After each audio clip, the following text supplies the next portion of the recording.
जय श्री राधे दर्शकों, आप सभी का बहुत बहुत स्वागत है हमारे बेहद ही खास कार्यक्रम संत संदेश में। और मैं हूं आपके साथ उपेंद्र कौर। दर्शकों, इस विशेष कार्यक्रम के माध्यम से हम सानिध्य प्राप्त करते हैं प्रबुद्ध जनों का, जो हमें जीवन के कुछ ऐसे सूत्रों के बारे में बताते हैं जिससे हम आसानी से इस भवसागर को पार कर पाते हैं। और आज भी इस कार्यक्रम के माध्यम से हम एक ऐसी ही महात्मा का सानिध्य प्राप्त करेंगे जो किसी परिचय के मोहताज नहीं। जी हाँ, हम बात कर रहे हैं दीन बंधु जी महाराज जी की। तो आइए सबसे पहले मिलकर उनका स्वागत करते हैं। राधे राधे महाराज जी। राधे राधे महाराज श्री, आज आपका कीमती समय हमें प्राप्त हुआ, उसके लिए सबसे पहले तो मैं आपका बहुत बहुत धन्यवाद देना चाहूँगी कि आप आज हमारे साथ कार्यक्रम में उपस्थित यहाँ पर हुए।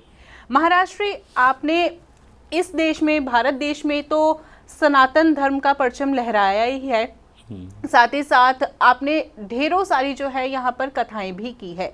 इसके साथ साथ आप विदेशों में भी यात्रा करते हैं, जहाँ पर आप भागवत कथा, श्री राम कथा, अन्य प्रकार की कथाएं जो है करते हैं। तो ऐसे में सबसे पहला प्रश्न जो है मेरा आपसे यही है कि देखा जाए तो भारत देश में और विदेशों में क्या फर्क आपको नजर आता है? हरिशरणम। फर्क बहुत अधिक तो नहीं कहेंगे हम। मूलतः भारतवर्ष जो है ना, यहाँ पर कथा, सत्संग, प्रवचन, इनके प्रति लोगों का जो रुझाव है, लोगों की जो बहुत ज़्यादा देखने के लिए, सुनने के लिए लोगों को ऐसे लगता कि जाना चाहिए, पर बाहर में उतना अधिक नहीं है। लेकिन एक बात ज़रूर हम ये कहना चाहेंगे, वो ये है कि हमारे यहाँ अधिक मात्रा में लोग सुनने के लिए भी आते हैं, धर्म के प्रति उनका लगाव भी दिखाई देता है।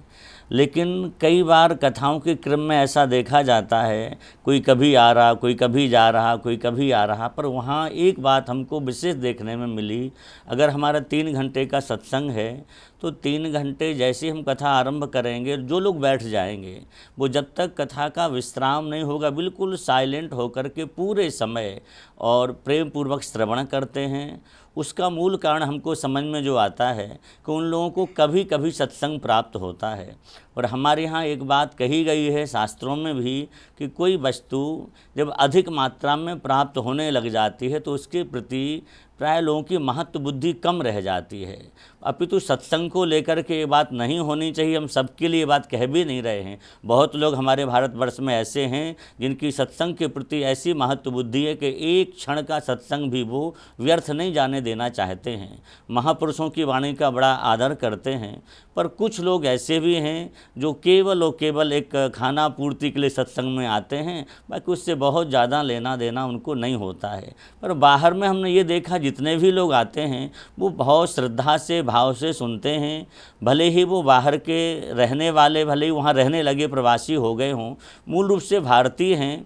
और जब हम उनको सत्संग सुनाते हैं, कोई भी कथा सुनाते हैं, तो बहुत जिज्ञासावश वो श्रवण करते, सुनने के बाद में उसे नोट भी करते, कहीं उनको जिज्ञासाएँ होती उसका समाधान भी करना चाहते हैं। तो ये देखने में हमको बाहर में आता है कि लोगों की हमारे धर्म के प्रति जिज्ञासा बहुत है। उन्हें उस रूप में उतनी मात्रा में वस्तु प्राप्त नहीं हो पा रही, जितना भी हो रहा तो उसको पूरी तरह ग्रहण करना चाहते हैं।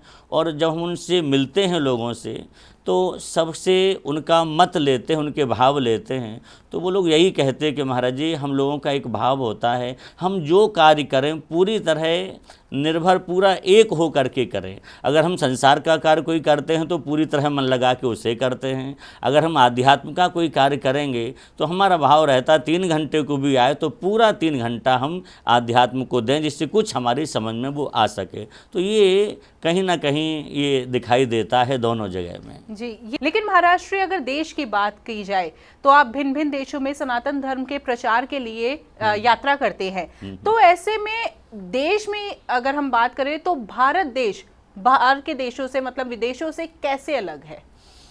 देखो, देशों की बात अगर हम करें तो हमारा भारत देश इसलिए अलग है कि हमारे भारत देश में जो लोगों के अंदर धर्म को लेकर के आस्था है, अन्य जगह हमें वो देखने को नहीं मिली। हमारे भारतवर्ष में केवल धर्म को लेकर के नहीं, हमारे सनातन धर्म में जिन जिन बातों को कहा गया है, अगर उनका पूर्णतया पालन कहीं दिखाई देता तो केवल और केवल भारत देश में हमें दिखाई देता है।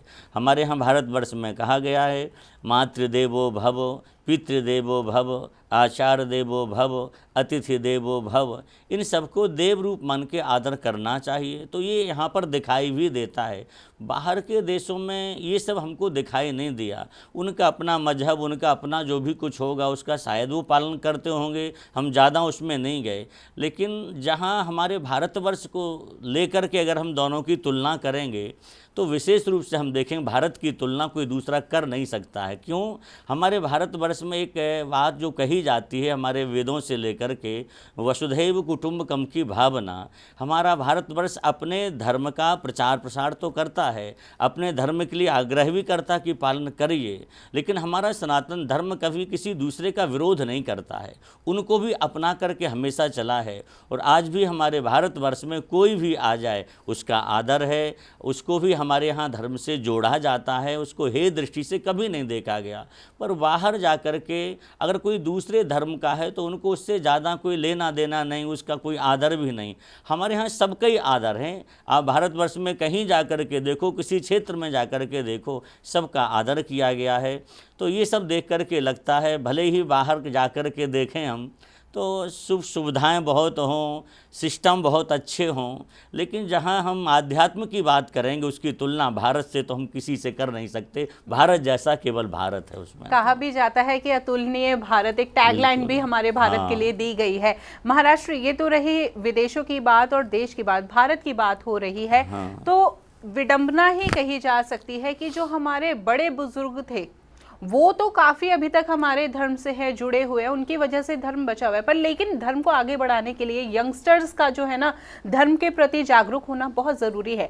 लेकिन देखा जाए तो आजकल जो यंगस्टर्स हैं वो हमारे धर्म से इतना जुड़ नहीं रहे हैं, धर्म से जो है डरते हैं, या क्या कारण है, दूर भागते हैं।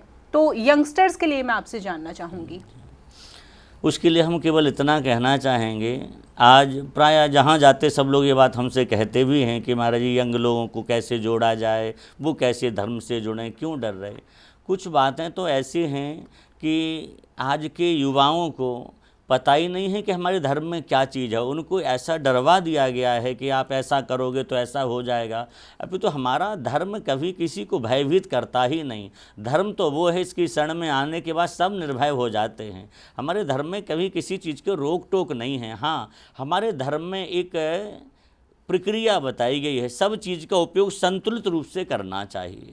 तो हमारे यहाँ किसी चीज़ की रोक नहीं है। युवा अगर धर्म से जुड़ेंगे, सुनेंगे, तो उन्हें पता लगेगा कि वो जो भी कोई किस कार्य करते हैं उसके लिए कहीं हमारे यहाँ रोक टोक नहीं। हर चीज़ का उपयोग एक समय होता है, उसको उस समय पर करेंगे तो आपके लिए लाभकारी होगा, इस समय करेंगे तो ठीक नहीं होगा। ये सब बातें कही जाती हैं। दूसरी बात प्रायः एक हम कहते हैं लोगों से, वो ये कि युवा भटके ज़रूर हैं थोड़े से, लेकिन युवा हमारे यहाँ का ख़राब नहीं है। युवा गलत दशा में बिल्कुल कभी नहीं गया हुआ है।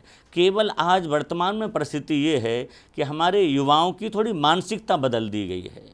वो मानसिकता बदल दी गई शिक्षा के माध्यम को लेकर के कह लें, चाहे किसी तरह से, क्योंकि बचपन से उनको कुछ ऐसी बातें मन में बिठा दी गई हैं कि बेचारे वो धर्म से भयभीत होने लग गए हैं। तो युवा नहीं बिगड़ा है, हम अक्सर कहते हैं व्यक्ति का मन बिगड़ा हुआ है। वो मन को अगर सुधारना है, आज व्यक्ति के, युवा के मन को ठीक कर दिया जाए। आज की युवा में इतनी ऊर्जा है कि हमारे धर्म को बहुत आगे लेकर के वो जाएगा।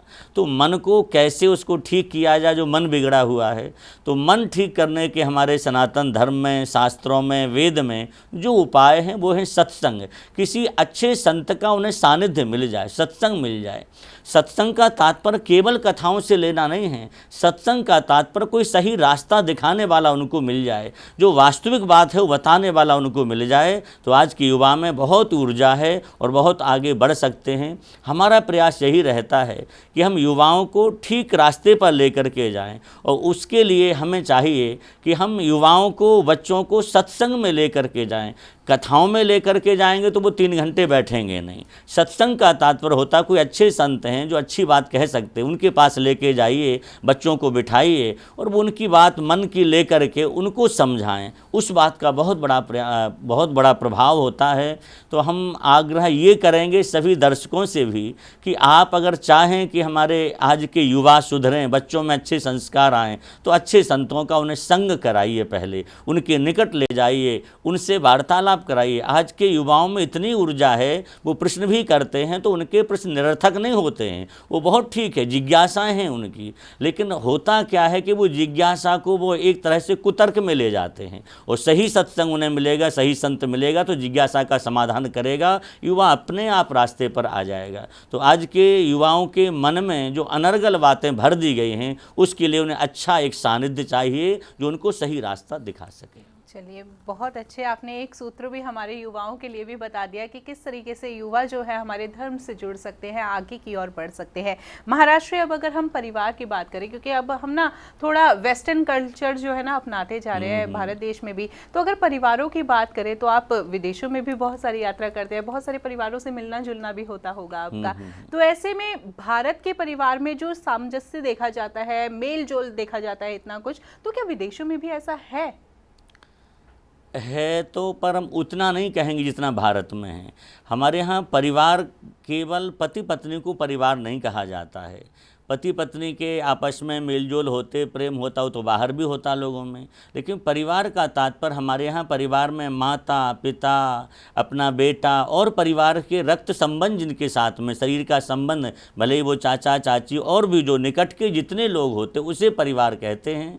अगर वो सामंजस्य है तब तो परिवार ठीक है, पर बाहर में सामंजस्य तो उनमें नहीं देखा जाता, लेकिन विरोध भी नहीं देखा जाता है। वहाँ हमने एक बात देखी है, लोग स्वतंत्र रहना ज़्यादा पसंद करते हैं। दो लोग हैं आपस में रह कर के वो खुश रहना चाहते हैं, अपितु ऐसा है नहीं कि वो दो रह कर के खुश हों। आज के भाग दौड़ में दोनों ही परिश्रम कर रहे हैं, दोनों ही परेशान हैं।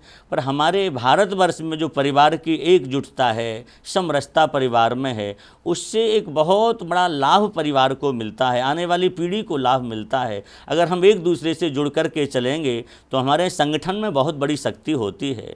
परिवार जहाँ एकजुटता होती है वहाँ कई लाभ, कई तरह के, स्वास्थ्य को लेकर के और समाज को लेकर के, कहीं कुछ गड़बड़ हो और हम एक होंगे तो हमसे लोग भय भी खाएंगे, कहेंगे भाई उनसे थोड़ा डर के रहो, सब एक हैं। तो परिवार में एकता होनी चाहिए। और हमारे भारतवर्ष में जो पहले थी वो वर्तमान में नहीं है, ये बात भी हम खूब देख रहे हैं, क्योंकि देश विदेश सब जगह जाते हैं, हमारे यहाँ के परिवार बाहर भी रहते हैं, नहीं हैं। पर हमारा प्रयास रहता, हम उन घरों में जाते हैं, उनसे कहते भाई और कुछ आपसे हो ना हो पर पारिवारिक समरसता बना करके रखिए, बहुत आवश्यक है आपके लिए। जब परिवार में आप व्यक्ति को खुश नहीं कर पाएंगे तो भगवान को क्या खुश करेंगे। इसलिए परिवार भी हमसे खुश रहे, सबके साथ अलग अलग व्यवहार करें। और हमारे शास्त्र, हमारे पुराण, हमारा वेद यही कहता आया है कि किसके संग कैसा व्यवहार करना है, ये हमारे ग्रंथों से सीखा जाता है। तो सत्संग से जुड़े जो हैं वो आज भी परिवार समरसता में जुड़े हैं, एकजुट हैं और एक जैसे भाव सबके हैं। जो कहीं ना कहीं सत्संग से विमुख हो गए हैं उन परिवारों में भारत में भी ये देखने को आता है कि वो परिवार टूट रहे हैं। और बाहर जो परिवार में समरसता न होने का कारण वो यही है, उन्हें सत्संग की प्राप्ति नहीं होती है। अगर ठीक से सत्संग, अच्छे लोगों का संग मिले तो आज भी वहाँ परिवार एक हो सकते हैं। और एक परिवार जब होता है उसका क्या लाभ होता है, जिनके परिवार एक हैं वो इसका आज भी अनुभव करते हैं, उनसे वो अनुभव भी लेना चाहिए।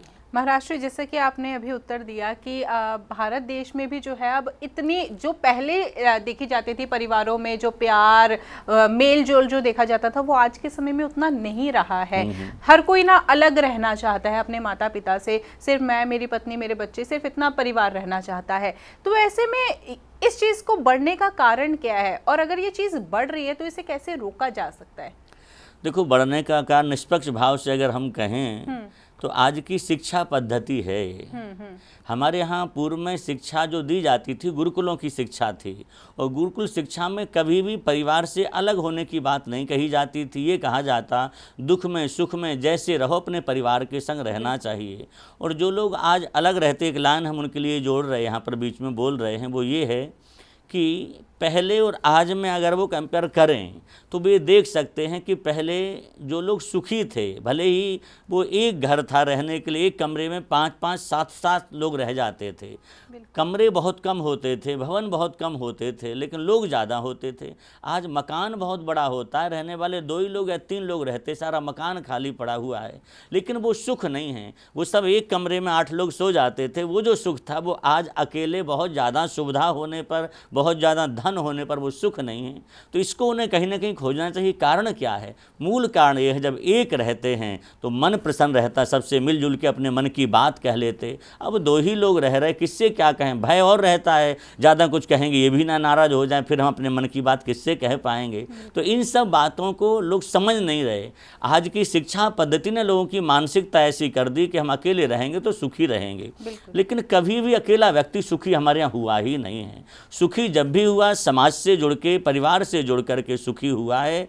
एकांत रहना है तो एकांत का सुख केवल उससे मिला है जो परिव्राजक हो गए, संसार को छोड़ दिया है, वो किसी से कोई मतलब नहीं, तो वो एकांत का सुख पा सकते हैं। संसार में रहना तो अकेले सुखी हो नहीं सकते, सबका साथ चाहिए। इसलिए आज की जो शिक्षा पद्धति है, उस शिक्षा पद्धति में हमारे विचार से हमारी जो प्राचीन शिक्षा पद्धति थी उसको पुनः अपनाना चाहिए और ये बात समझाना चाहिए लोगों को कि परिवार से कट के न रहने तो सुखी नहीं रहेंगे। धन हो सकता, वैभव हो सकता, ऐश्वर्य हो सकता, सुविधाएं हो सकती, पर सुख जो है वो अंदर का विषय है और अंदर का विषय आप अपने परिवार से मिलकर ही सुख का अनुभव कर सकते हैं। बिल्कुल, शायद इसीलिए यही कारण है कि लोग डिप्रेशन में भी ज़्यादातर जा रहे हैं, क्योंकि उन्हें बात करने के लिए आसपास कोई नहीं मिलता है। बिल्कुल। महाराष्ट्री, अब ये तो बहुत सारी मैंने जो है परिवार को लेकर चर्चा आपसे की, लेकिन अब मैं जानना चाहूंगी कि आप बहुत सारी कथाएं करते हैं, यानी कि भागवत कथा करते हैं, श्री राम कथा करते हैं और देवी पुराण कथा, गौ माता के ऊपर भी कथा आप करते हैं।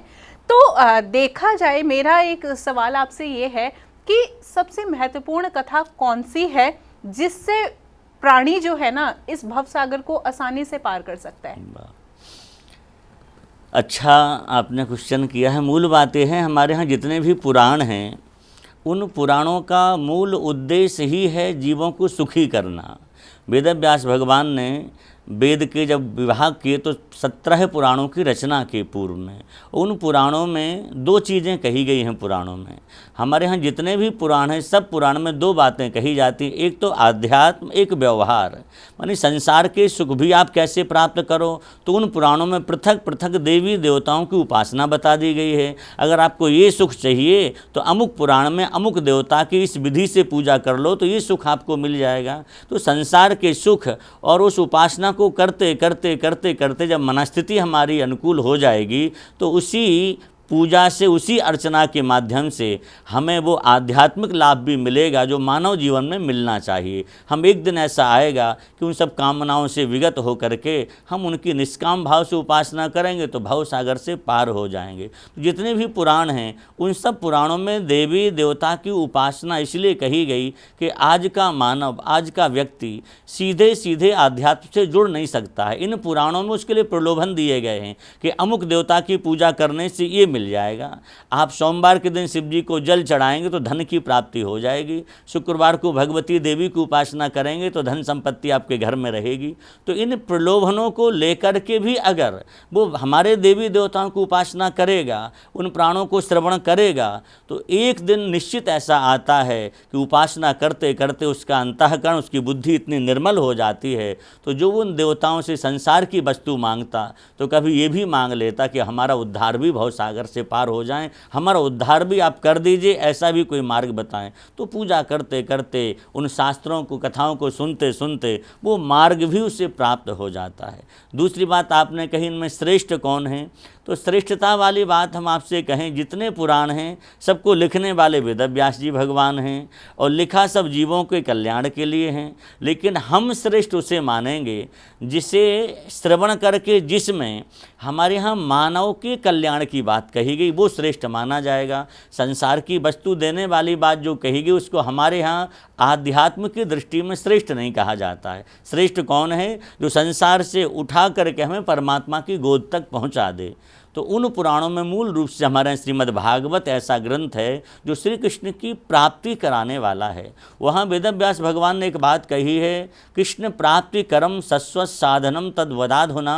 भगवान की प्राप्ति का शाश्वत साधन क्या है? तो कहा कि भगवान श्री कृष्ण के लीला चरित्र ऐसे हैं जो जीव को परमात्मा की शाश्वत प्राप्ति करा देते हैं। शाश्वत प्राप्ति का तात्पर्य होता निरंतर प्राप्ति। एक होती प्राप्ति, आज हुए, मन में आया, थोड़े दिन पूजा कर ली, फिर छोड़ दी, अपना काम बन गया। शाश्वत प्राप्ति का तात्पर्य निरंतर उस मार्ग पर चलते रहना, ये परमात्मा की शाश्वत प्राप्ति होती है। तो वो भागवत में वर्णन किया गया है। गौ कथा की बात रही, आपने जो कही है, गौ कथा में हमारे यहाँ गाय की महिमा कही गई है। जिन भगवान की हम उपासना करते, राम कृष्ण नारायण की, उन राम कृष्ण के चरित्र हम चाहे रामायण में देखें, चाहे श्रीमद् भागवत में देखें, चाहे विष्णु पुराण में देखें, उन पुराणों को अगर ठीक से हम पढ़ते हैं तो देखने में आता उन सभी देवताओं ने गौ माता की पूजा की। श्री कृष्ण ने तो गौचारण भी किया है, गौ माता को स्वयं चराने के लिए जंगल में जाते हैं निरावत, बिना पादुकाओं को पहन करके।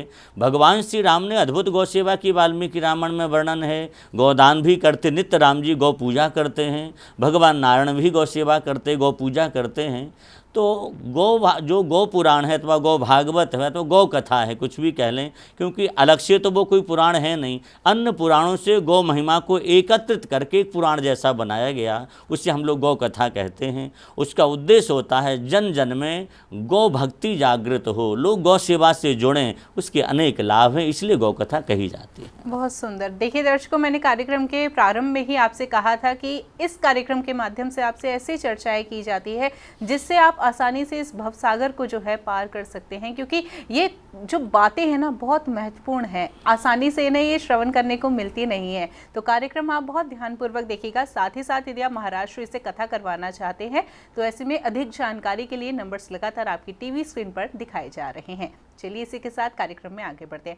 महाराष्ट्र, यहाँ पर गौ सेवा की बात की आपने, तो गौ सेवा का महत्व क्या है, साथ में इसकी महिमा क्या है, बहुत ही साधारण शब्दों में मैं एक आम इंसान के लिए आपसे समझना चाहूँगी। बहुत सुंदर, आज की आवश्यकता भी है, क्योंकि गौ सेवा का इतना महत्व है हमारे शास्त्रों में। अभी अभी हमने जो आपको बताया भी है कि जहाँ भगवान गौ सेवा खुद कर रहे हैं, तो ये विचार रखना चाहिए गाय की कितनी महिमा होगी। हम अपने प्रायः कथाओं के क्रम में एक बात कहते हैं, गौ सेवा इसलिए करनी चाहिए कि भगवान की भी भगवान है गौ माता। हम लोग भगवान की पूजा करते हैं, वो भगवान जिसकी पूजा करेंगे वो भगवान से श्रेष्ठ होगा, तभी पूजा कर रहे हैं। तो भगवान की भी भगवान गौ माता है। और दूसरी बात, गौ सेवा क्यों करना चाहिए, आज की आवश्यकता क्यों है, इसका महत्व इतना क्यों लिखा शास्त्रों में। हमारे यहाँ दो चीज़ें हैं, एक देव कर्म होता है, एक पितृ कर्म होता है। और दो सनातन धर्मियों को दोनों ही करनी चाहिए, देवताओं की पूजा, अपने पूर्वजों का स्मरण। ये दो कार्य बिना किए मानव का कल्याण होता ही नहीं है, क्योंकि मनुष्य का जब जन्म होता है तो उसके ऊपर देवता और पितरों का दो का कर्ज होता है, और वो आकर के दोनों की उपासना ठीक से न करे तो वो कर्ज से मुक्त नहीं हो सकता, भवसागर से किसी तरह पार नहीं होगा। तो उन दोनों कर्जों की मुक्ति के लिए हमें गौ माता की सेवा अनिवार्य रूप से करनी पड़ेगी। कारण है कि देवताओं के लिए हवन सामग्री जो होती है वो बिना गाय के संभव नहीं है। हमारे यहाँ जब भी देव पूजन किया जाता है, सर्वप्रथम कहा जाता है कि पंचगव्य बनाया जाए। पंचगव्य गाय के 5 पदार्थों से बनता है और वो सामग्री पर प्रोक्षण किया जाता है। जो यजमान पूजन करने को बैठे हैं उनको पिलाया जाता है, और वेद में ऐसा लिखा हुआ है पंचगव्य के पान जो कर लेता उसकी हड्डी में घुसे पाप भी निकल जाते हैं। तो देव पूजन की पात्रता पंचगव्य से आती है। अब गाय होगी तब ना पंचगव्य बनाएंगे, भारतीय देसी गाय है नहीं, दूसरी गाय में वो वस्तु नहीं पाई जाती, हम उस पर जाएंगे भी नहीं। लेकिन मूल रूप से कहेंगे हमारे यहाँ गाय जो कहा गया, जो भारतीय वैदिक परंपरा में गाय जिसको स्वीकार किया, जैसे गलकंबल होती, ऊपर ककुद होता है, जो भारतीय वैदिक मूल का प्रणव उच्चारण करती, हमारी भारतीय गाय जब भी बोलेगी, आप ध्यान से सुनेंगे तो इससे पता लग जाएगा ये देसी गाय बोल रही कि विदेशी कोई पशु बोल रहा है। हम उस विदेशी को गाय नहीं कहते, लोग कहते कि जर्सी गाय, उसके संग पवित्र गाय शब्द नहीं जोड़ना चाहिए। वो दूध देने वाला पशु हो सकता है, लेकिन गाय का जो शब्द है वो केवल और केवल हमारी भारतीय देसी गाय में घटित होता है। तो देसी गाय जब बोलती है तो उसके मुख से सहज में शब्द निकलता ओम माँ। हमारे यहाँ वेद का मूल है प्रणव, और जब गाय हमारी भारतीय बोलती तो ध्यान से कोई सुने तो ऐसे लगता वेदों का मूल प्रणव उच्चारण कर रही हो। तो उस गाय का ही दूध, दही, घी, गौमूत्र और गव्य पदार्थों से पंचगव्य तैयार होता है। इसके बाद भगवान को पंचामृत बनाया जाता है, स्नान कराया जाता है, वो भी गाय के दूध की आवश्यकता है। पितरों के लिए हमारे यहाँ कब्य दिया जाता है, पितरों के लिए चरु का निर्माण होता है, उसमें भी लिखा है आप पितरों का श्राद्ध करें, तर्पण करें। अगर उसमें भैंस का अथवा और किसी प्राणी का दूध मिक्स कर दिया तो पितर उस कब्य को स्वीकार नहीं करते। उसमें भारतीय देसी गाय का दूध होगा तो ही पितर संतुष्ट होंगे। आज लोग, तमाम लोग परेशान हैं कि कोई कहता पितृदोष हमारे घर में आ गया, कोई कहता पितर रुष्ट हैं। हम निवेदन करें आप पितरों के श्राद्ध में गव्य पदार्थ, गाय का दूध, दही, घी अगर उपयोग में नहीं लेंगे, दूसरा ले लिया तो आपके पितर संतुष्ट नहीं होंगे कभी भी। इसलिए गाय की बहुत आवश्यकता है। ये तो लौकिक रूप से हमने कह दिया, आध्यात्मिक रूप से भगवान को राजी करना तो भी गौ माता की ही सेवा करनी चाहिए। हमारे यहाँ ऋषि, मुनि, देवता सब ने गौ सेवा को स्वीकार किया। तो यज्ञ आदि, पितरों का कब्ब आदि जो भी सामग्री हैं वो बिना गौ माता के संभव नहीं है। इसलिए गाय की सेवा करनी चाहिए, गौ माता से जुड़ना चाहिए और गाय का सबको अर्चना करनी चाहिए। महाराष्ट्री, इस बात से तो मैं भी आज तक अवगत नहीं थी कि गौ माता भी जो है विभिन्न प्रकार की जो होती है उनका महत्व अलग होता है। विदेशी गाय जो है उनका महत्व इतना नहीं है जितना हमारी स्वदेशी गाय का महत्व है। महाराष्ट्री, अगर देखा जाए, आपने संरक्षण की तो बात भी बता दी कि क्यों गौ माता का संरक्षण होना आवश्यक है। तो ऐसे में आपके संस्थान द्वारा या आपके द्वारा क्या कार्य किए गए, क्या प्रकल्प है आपके, आगामी आपकी क्या योजनाएं हैं, इस बारे में जानना चाहूंगी गौ माता को लेकर। हमारे यहाँ मूल रूप से तो हमारे पूज्य गुरुदेव का संकल्प ही है कि संपूर्ण भारतवर्ष में गौ माता की रक्षा होनी चाहिए, संरक्षण होना चाहिए। और हमारे महाराज से हमेशा इस प्रयास में रहते हैं। परम पूज्य जगत गुरु द्वाराचार्य मलुक पीठाधीश्वर जी महाराज पूरे भारतवर्ष में जहाँ जहाँ जाते हैं वो एक ही उद्देश्य को लेके जाते कि आप लोग गौ सेवा करें, जहाँ रहें वहाँ से गौ सेवा करें। क्योंकि आज वर्तमान काल में सबसे ज़्यादा अगर कष्ट की बात जो कहने वाले मन में दुख होता कहने में, जो सनातन धर्म का मूल कही गई है गाय, आज उसके सबसे ज़्यादा ह्रास हो रहा, सबसे ज़्यादा उपेक्षित वो है। इसलिए गाय का संरक्षण होना चाहिए और हर जगह जो जहाँ हैं वहाँ रह कर के गौ सेवा करें। आज सरकार भी बहुत अधिक गौ माता को लेकर के उत्साहित भी है और सहयोग भी बहुत कर रही है। हम लोगों को जागृत होना पड़ेगा, संरक्षण करना चाहिए। हमें अपनी भारतीय देसी नस्ल की जो गाय हैं उनका संरक्षण करना चाहिए। हमारे यहाँ हमारे संस्थान के द्वारा हजारों की संख्या में गौ माता का संरक्षण हो रहा है। हमारी एक विशेष गौ सेवा की जो संस्था है मूल रूप से हमारे पूज्य गुरुदेव की, वो है ब्रज कामद सुरभि वन एवं शोध संस्थान जड़खोर गौधाम। आज राजस्थान और ब्रज की सीमा में वो है, गोवर्धन के निकट है। लगभग 20,000 से अधिक गाय हमारी गौशाला में हैं और ज़्यादातर गाय उसमें वो हैं जो कसाईयों से छीनी गई हैं। और फिर कुछ संवर्धन का काम भी हमारे यहाँ होता है, जिससे लोग गाय की उपयोगिता भी समझें कि गाय सामान्य नहीं है, लेकिन हमें गौ माता की सर्वविधि रक्षा करनी है। और पूरे देश में जहाँ जहाँ हमारे पूज्य गुरुदेव के हम लोगों के आश्रम हैं, उन सभी आश्रमों में मुख्य रूप से हमारे यहाँ गौ सेवा का कार्य होता है। और कार्य गौण भी हो जाएं, कम हो जाएं, लेकिन हम लोग गौ सेवा को प्रधानता देते हैं। और आप लोग कभी आकर के हमारी जड़खोर गोधाम में देखेंगे 20,000 गायों की सेवा है, लेकिन किस तरह सेवा हो रही, जैसे भगवान की पूजा होती है इस तरह हम लोग गायों की उपासना करते हैं। केवल उनको घास और भूस खिलाना नहीं है, हमारे यहाँ गाय की उपासना होती भगवत भाव से। और जब तक भगवत बुद्धि उसके प्रति नहीं होगी तब तक हम सेवा नहीं कर पाएंगे। फिर तो ये होगा, लोग कहेंगे पशुओं की सेवा, पर गाय पशु होने पर भी पशु नहीं है, वो भगवान की भी पूज्या है। इसलिए हम सबको पूज्य भाव से गौ माता की सेवा करनी चाहिए। हमारे पूज्य गुरुदेव का भी भाव है कि संपूर्ण भारतवर्ष में गौ माता का संरक्षण हो।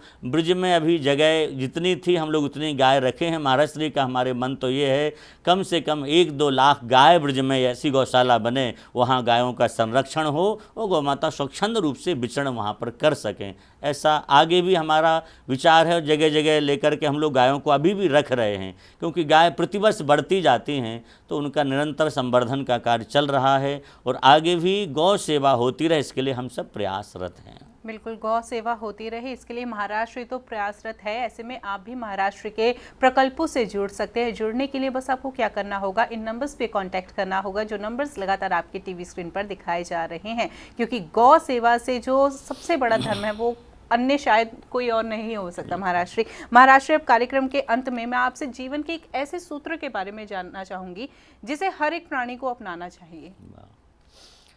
एक वाक्य में अगर हम कहें मनुष्य को जो अपनाना चाहिए, क्योंकि हम इस चैनल के माध्यम से, संतवाणी के माध्यम से बहुत लोग धर्म के बात को सुनते भी हैं, तो हम एक वाक्य में कहें, महाभारत में पितामह भीष्म से एक प्रश्न किया गया है कि पितामह भीष्म आप ये बताएं कि मानव अपना कल्याण करना चाहे, सनातन धर्म को ठीक से जानना चाहे, उसका क्या कर्तव्य है, तो क्या करना चाहिए। उस समय पितामह भीष्म ने का एक वाक्य कहा है, कृते च प्रति कर्तव्यो एष धर्मः सनातना। हम दूसरे के साथ वैसा व्यवहार करें जिससे उसे दुख ना हो। बस ये भाव मन में आ जाएगा तो जीव का सहज में कल्याण हो जाएगा। हमें ये भाव रखना चाहिए, जो बात कोई हमसे कहे अगर हमें बुरी लग रही, वो बात हम दूसरे से ना करें। हमें ऐसे वाक्य नहीं बोलना चाहिए जिससे दूसरे का दिल दुखे। अगर ये भाव किसी के मन में आ गया तो सबके अंदर बैठे भगवान उससे प्रसन्न हो जाएंगे, जीव का सहज में कल्याण हो जाता है। बहुत बहुत सुंदर सूत्र भी महाराष्ट्र आपने हमें और हमारे दर्शकों को बताया। तो दर्शकों, इस सूत्र का पालन आप अवश्य ही कीजिएगा और फिर देखिएगा कितना सुख आपको अपने जीवन में देखने को मिलता है। साथ ही साथ कार्यक्रम के अंत में मैं अब आपसे कहना चाहूँगी कि यदि आप महाराष्ट्र के प्रकल्पों से जुड़ना चाहते हैं या फिर महाराष्ट्र से कथा करवाना चाहते हैं, तो ऐसे में आप इन नंबर्स पे अवश्य ही कांटेक्ट करिए जो नंबर्स लगातार आपकी टीवी स्क्रीन पर दिखाए जा रहे हैं। फिलहाल वक्त हो चला है कार्यक्रम को यहीं पर विराम देने का। महाराष्ट्र आप जुड़े, इतना कीमती समय हमें दिया, इतनी महत्वपूर्ण जानकारी दी, उसके लिए बहुत बहुत धन्यवाद। जय श्री राधे। जय श्री राधे। जय श्री राधे। दर्शकों,